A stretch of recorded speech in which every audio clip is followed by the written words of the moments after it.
I say I've trained more in the last week than Mick Foley's trained in 30 years. You know, I went ahead while Mick Foley was sleeping and eating cheeseburgers and M&Ms. I was in the gym working out. I work out 2 hours a day. I've been doing it for 30 years. It depends on where you want to be. The early bird ain't no worm. I mean, when these guys are sleeping, I'm training. When these guys are driving at night sometimes and partying, whatever, I'll go back home and I'll train. It all depends on how much respect you have for yourself. Now, nothing against Mick Foley.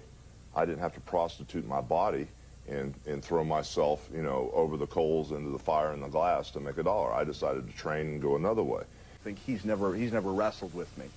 I think if you ask guys like The Rock and guys like Stone Cold, if I was in shape when I wrestled them, if you ask Shawn Michaels, was I in shape when I put in 27 minutes with him in 1996, I think they'd say I was in deceptively good shape. I'm not trying to excuse myself, because part of the reason I retired earlier than I should have is all the damage that the extra weight may have done to my knees and back, and that cost me.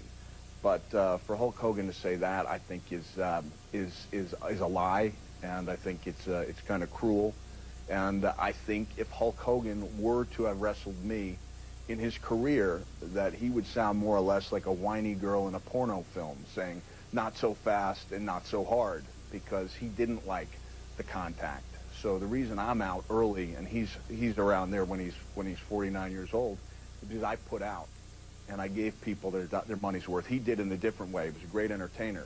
But at the same time, you didn't have to apologize to your friends for watching a Mick Foley match. And sometimes, I know when I was on the Larry King show and they were watching Hulk in action, it was embarrassing for me to be considered to be in that same profession as he was, because his stuff was so obviously weak.